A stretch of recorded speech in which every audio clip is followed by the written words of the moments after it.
This workshop will help you to find different physicalities for the different characters in the play.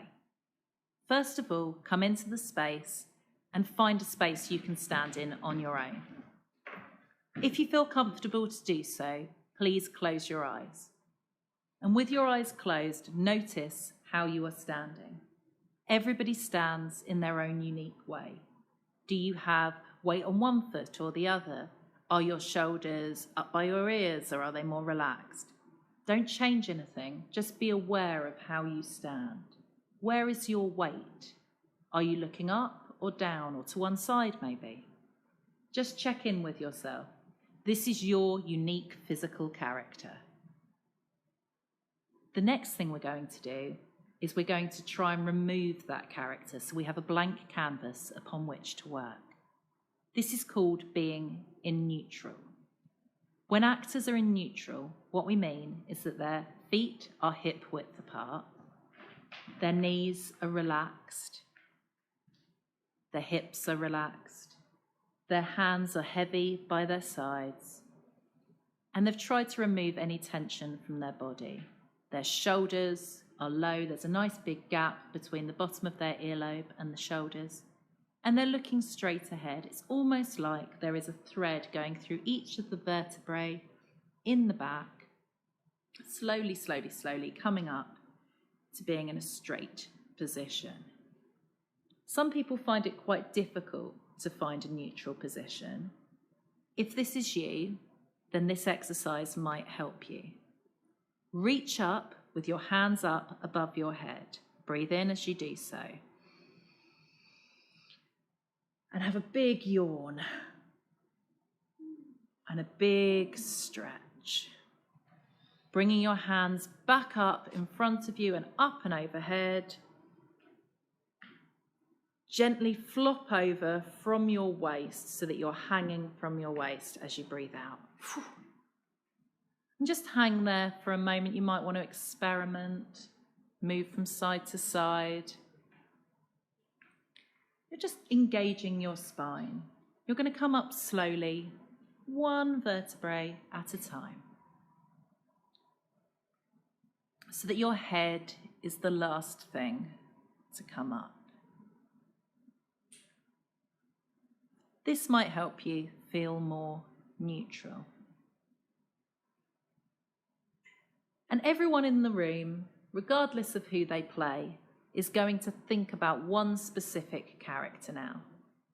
I'm choosing Pandora as a starting point because she's quite an extreme archetypal character. In your neutral position, start to think about Pandora, imagine her in your mind's eye. And then I'm going to give you a count of 5 to transform into Pandora. 1, 2, 3, 4, 5. And as an interesting experiment, I'm going to ask you to extend her even further so she's totally ridiculous and enormous. It won't necessarily be that you choose to play her this way in your production, but it's a helpful exercise. So let's push her to be even bigger. 6, 7, 8, 9, 10. Open your eyes. And just in your own world, take your Pandora for a walk. Off you go. And as you can see, each of the actors is realizing Pandora in a slightly different way. And if you found one gesture or physicality that really works for Pandora, it might be a hand on a hip or a particular way of moving your hair, find something else. All humans have a whole range of movement and gesture. See what gestures work for Pandora. And freeze.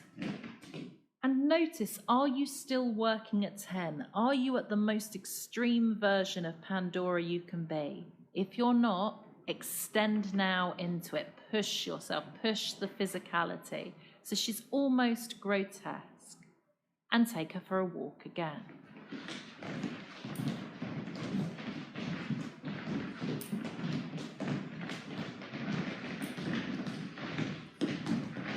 And freeze.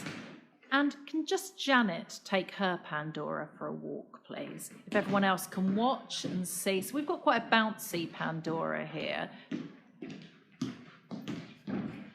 Quite different to some of the other choices. Thank you, Janet. And let's see Naomi's version of the character. Much more strutting, kind of a meaner face. All very, very good choices. And freeze again. And let's see Liam's.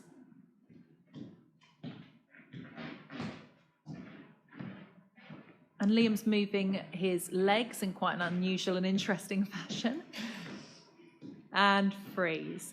So by looking at how other people choose to physicalize the character, if you're playing Pandora, you can choose the best bits from your fellow actors' work to make your version of Pandora.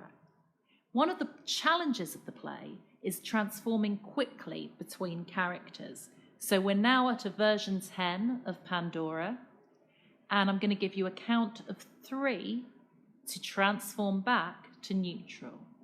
3, 2, 1. Are you neutral? Check in with yourself. And being able to transition really quickly between these characters is really important. So we're going to try now to transition on a click. So we're currently neutral, and when I click my fingers, we're going to transform to Pandora. And back again. And to help you, you might want to make a sound as you make that transformation. So let's try it with a sound. And back again. So that was Pandora. We're going to try a very different character now. We're still in those more larger-than-life archetypal characters. And this time it's a character from Matt's world. So we're going to choose Awkward Bob. So from your neutral position, start to think about your Awkward Bob. Remember, each of your versions will be completely different. It doesn't have to be how Janet played the role in the production. And I'm going to give you a count of 5 to transform into Awkward Bob. 1, 2, 3, 4, 5. And again, let's push him up to 10. 6, 7, 8, 9, 10. And let's take Awkward Bob for a walk. Again, very different physicalities, very different speeds. Experiment with different gestures. Make certain you're keeping him up there at 10.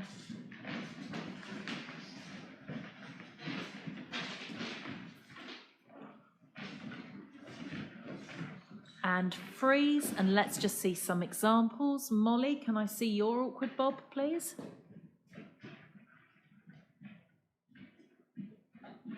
Really interesting foot position, kind of quite duck-footed there, and freeze. And can we see Grace's version of the character? Almost goblin-like.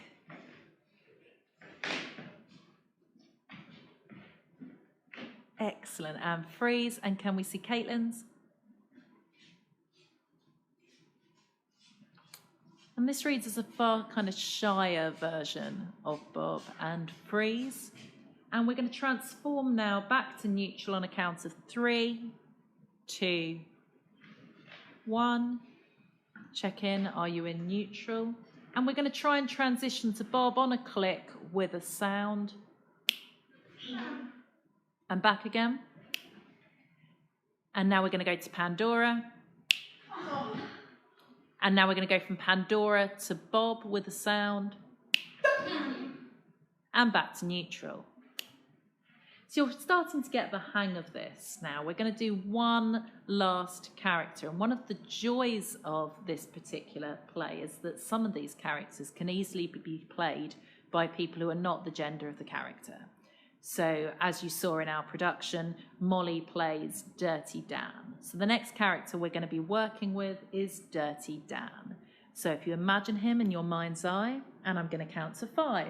1, 2, becoming Dirty Dan, 3, 4, 5, push him up, 6, 7, 8, 9, 10, and off you go. Take him for a walk.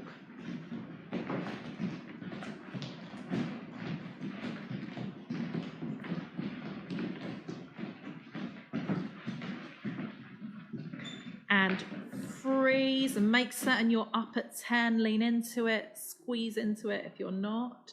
And let's see Molly's definitive version of Dan.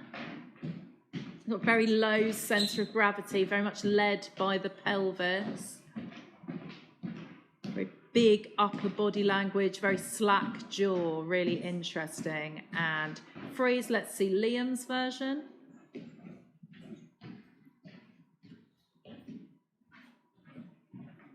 And this character in some ways is much more led by the chin, and he's got his swinging arms that gives him quite a high status. And finally, let's see Janet.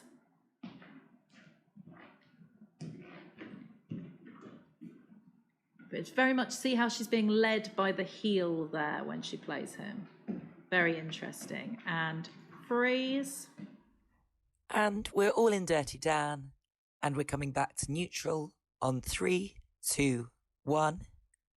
And we're going to transition between the characters on clicks. So we're going to go Bob. And let's add sounds to these. Dan. Pandora. Bob. And relax.